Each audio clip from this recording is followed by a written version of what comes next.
Chapter 3 99 years ago. Those brown eyes had mesmerized Lysander the first time their gazes had locked over a year ago, and his attention had been helplessly stuck somewhere between her long, dark lashes. He often thought of her in his lonely moments when melancholy ravaged within, and the thought of her smile somewhat eased the innate inner burden to which he was chained. "Hi," she repeated. "I asked you a question." With a lowered gaze, he continued working without answering her. He was not allowed to speak to the landowner's 20-year-old daughter. His rank in society was too low to even glance at her, and he did not wish to be punished. "Why are you not talking to me?" she asked, standing by the stable door with her arms crossed. She leaned forward expectantly. No words came to his lips. The young woman scrunched up her nose disapprovingly, then adjusted the sun hat on her head before tucking a strand of hair behind one ear. "I know your tongue works just fine," she continued, smiling widely. "I heard you talking to Bianca the other night." Lysander stopped in his tracks, his shoulders stiff and his heart pounding violently.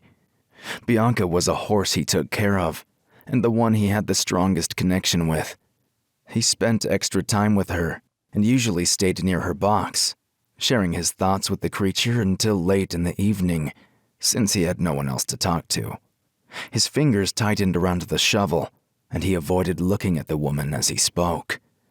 "I have no right to speak to you, miss," "Mother and father will not arrive until later," she announced, completely ignoring his statement. "I would like to talk for a while." The stable door creaked as Helena Rosehart stepped inside. The dust grains swirled in the golden daylight, playfully chasing each other. With aristocratic ease, she hung her hat on a nail on the wall and inhaled through her nostrils.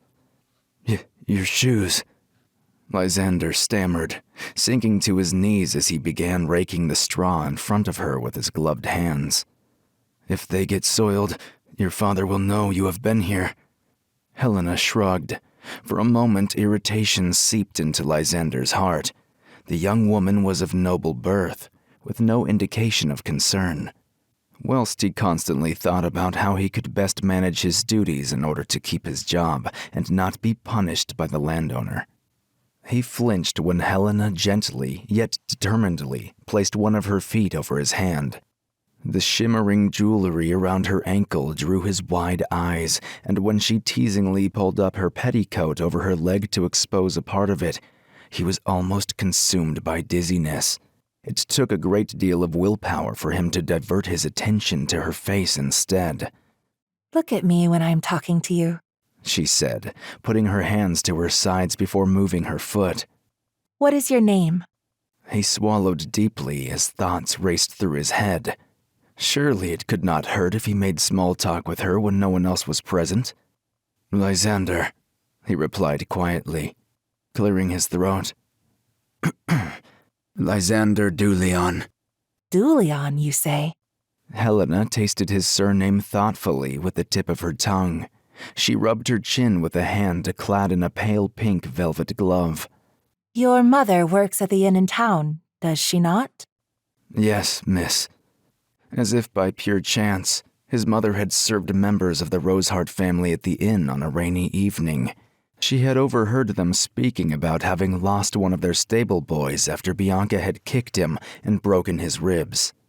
None of the other stable boys wanted anything to do with the usually truculent horse. She had served them food and drink and cautiously asked if they would consider hiring her son, as he had already worked as a stable boy for another family for some years. But they had left town several months ago.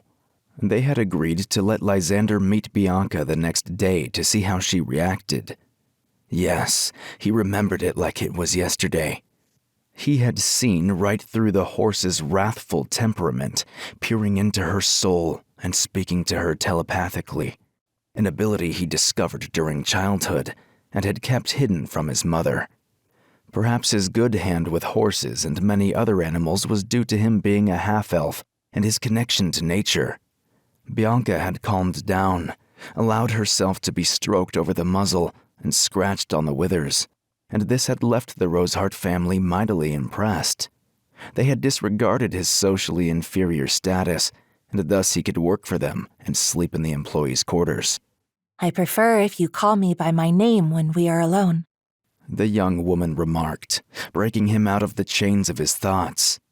Helena. Helena. He already knew it. The name sounded pleasant as he let it echo in his mind, his discreet gaze following her when she stepped aside to settle on a hay bale. Her pink dress with a white petticoat contrasted beautifully with her wavy, brown, shoulder-length hair, rosy cheeks, and red lips. He got up to his feet and walked over to Bianca's box.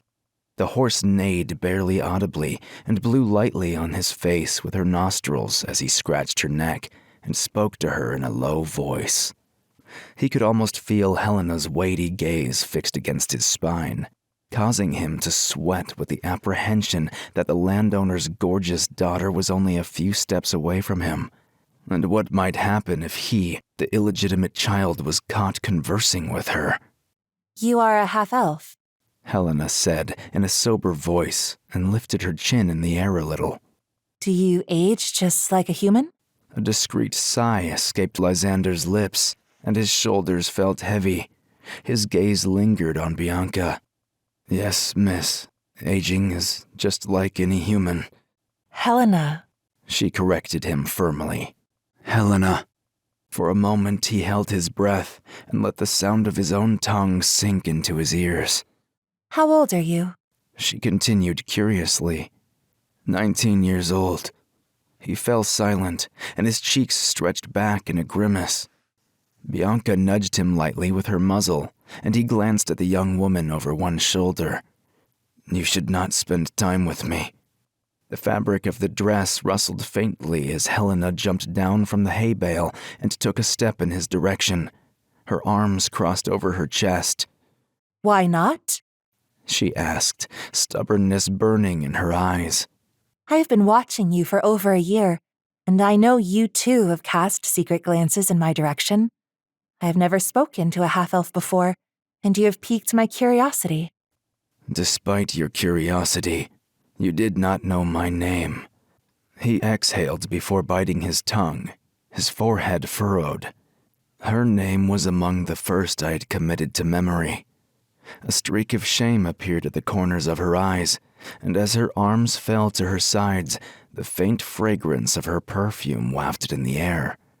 He took a quiet breath, looked away, and closed his eyes for a few seconds. An aroma of roses, faintly edged with citrus in a pleasant mix that both tickled his nostrils and filled his heart with icy melancholy. But I know it now, she murmured softly, tilting her head slightly. Lysander. It is a handsome name, just like your appearance. Someone who has such a good hand with animals is bound to have a beautiful personality. Did I imagine her words? When he returned his attention to her, her emotions painted her cheeks in a red hue. She shot him a sweet smile before leaning towards him on tiptoe, whispering as she shyly lowered her gaze. We could meet in secret. My parents need not find out. You are a Rosehart, Lysander stammered quietly, his mouth dry and beads of sweat covering his forehead. I am impure. You should do the right thing and stay away from someone of such inferior status. I have been curious about you for a long time, and I believe you are curious about me. It shows in your eyes sometimes. Longing, daydreams, perhaps even a hint of hope. A shout from outside made Helena nimbly pull away, and she brushed a few strands of hair behind her ears. My parents have arrived, she mumbled disappointedly, putting on her sun hat. Wait for me tonight if you want someone other than Bianca to speak with. As she hurried out of the stable, his gaze followed her steps, the dress and petticoat swirling around her legs. The traces of perfume floating in the air crept into his lungs and caused the wistfulness in his soul to shatter at the edges with the purest form of hidden euphoria.